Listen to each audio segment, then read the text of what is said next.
ब्रज की उस सच्चाई से रूबरू कराने जा रहे हैं जो किसी धमाके से कम नहीं है। ब्रज में हर रोज हो रहे हैं डायनामाइट के धमाके। कृष्ण से जुड़ी कई जगहों को मिट्टी में मिलाया जा चुका है। ब्रज में फैले अवैध खनन के माफिया बेखौफ होकर कृष्ण के खेलने की पहाड़ियों से खेल रहे हैं, वो भी सरकार, प्रशासन और पुलिस की आंखों के सामने। एक पुराना जुमला है, पैसे से बड़ा कोई इंसान नहीं होता।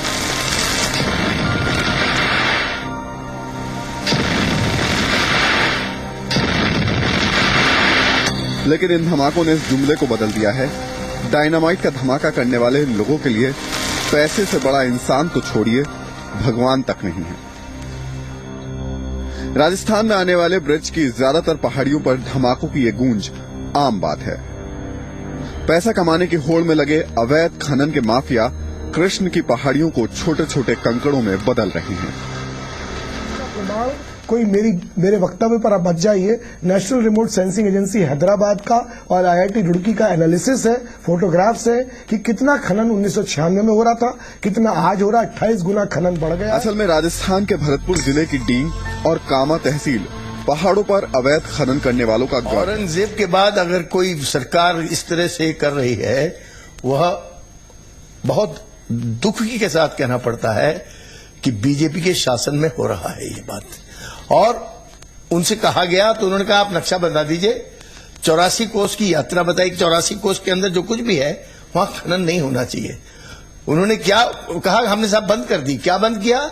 84 कोस की जो परिक्रमा है उसके इर्द गिर्द 500 मीटर छोड़ दिया, बाकी सब खनन हो रहा है जी। कहा कि जो सेंटर्स हैं उनको आप बचा के रखिए। उन्होंने कहा ठीक है, जो सेंटर है उसके 500 मीटर के रेडियस में नहीं खनन हो गया, मतलब वो ऊपर एक पिलर की तरह खड़ा हो जाएगा, बाकी खनन हो जाएगा। किसको बेवकूफ बना रहे हैं? और हमसे कहा हमने बंद कर रखा है। अरे बंद कर रखा है तो जो वेबसाइट पर तुम्हारी 93 लाख रुपए, फकत 93 लाख रुपए सालाना आमदनी भरतपुर की वेबसाइट में दिखाई जा रही है, वो 4 करोड़ कैसे हो गई? चरण पहाड़ी, जहां कहते हैं कि अब से कुछ साल पहले तक कृष्ण के इन चरणों के अलावा और भी निशान थे। माफियाओं की बदौलत अब ये जगह रेत में तब्दील हो चुकी है। लुक दाऊजी भोजन थाली के करीब बने न जाने कितनी ऐसी जगह हैं जो अब चट्टानों की शक्ल में टूटी पड़ी हैं। सबसे ताज्जुब की बात यह कि भारतीय पुरातत्व सर्वेक्षण की एक समिति अपनी रिपोर्ट में इन पहाड़ियों को ऐतिहासिक धरोहर बताते हुए उन्हें बचाने की सिफारिश तक कर चुकी है। वहां पुलिस, प्रशासन और शासन सब माफिया के साथ है। जब हमारे ऊपर गोली चलाई जा सकती है तो फिर औरों का क्या भी साथ है जो वहां पर पहुंच जाएंगे? लेकिन सरकार तो आप ही की पार्टी की है। सरकार ये राक्षसों की सरकार मानता हूं मैं, जहां तक ब्रज का ताल्लुक है। ये राक्षस ही इस प्रकार का व्यवहार कर सकते हैं।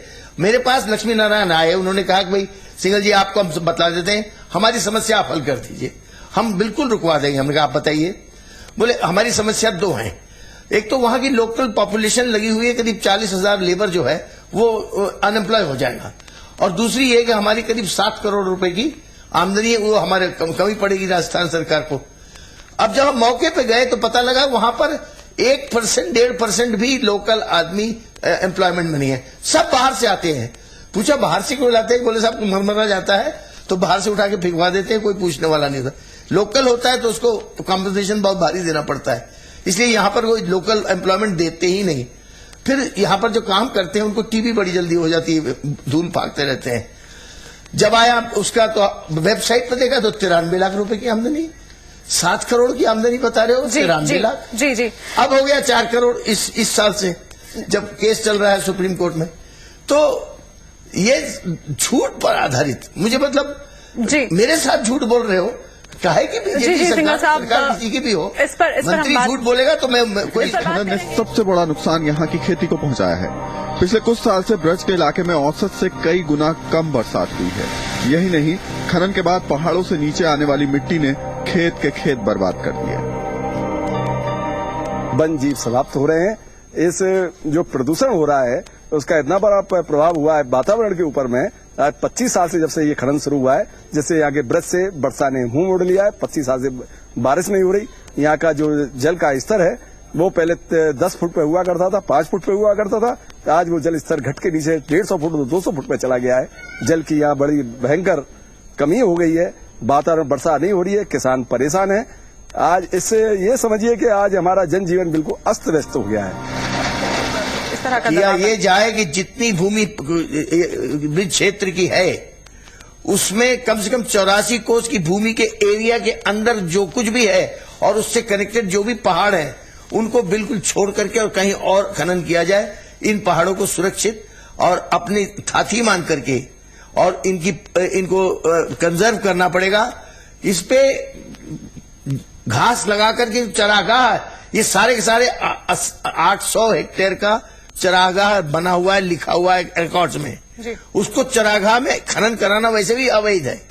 जितनी अवैधता के खनन कार्य के द्वारा विनाश हो रहा है उसको देखकर बड़े दुखी हैं, आक्रोश भी है और ये अपेक्षा रखते हैं उन राज्यों से संबंधित सरकारों से कम तीर्थों का जीर्णोद्धार न करो, उसमें सहयोग न करो तो कोई बात नहीं, कम से कम उस विनाश की लीला का समर्थन न करो, उसको तुरंत रोका जाना चाहिए।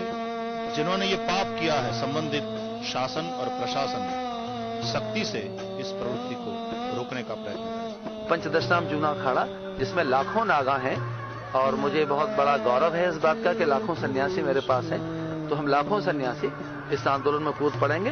ब्रज 84 कोस भारत की आध्यात्मिक संपदा का सिरमौर है।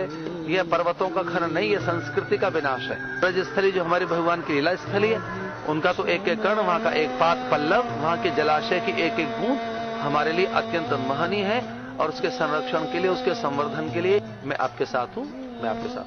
84 कोस में जितने वृक्ष हैं वो सब संत हैं। वृंदावन के वृक्ष को मरमन जाने कोई, डाल डाल और पात पे राधे राधे हो।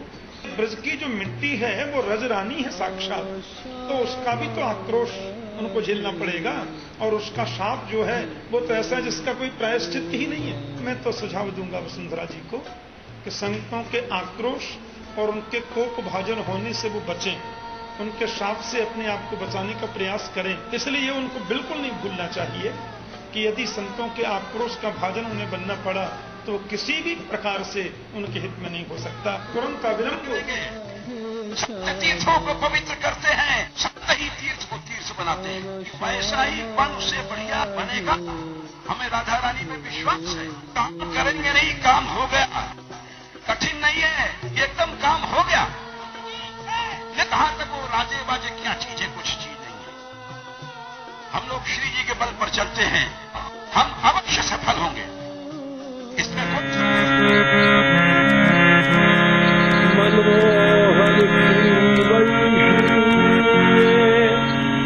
भैरव स्वर गुंजारा है, बंशी ने भैरव स्वर गुंजारा। जागो जागो हे ब्रजवासी, माता ने तुम्हें पुकारा है। जागो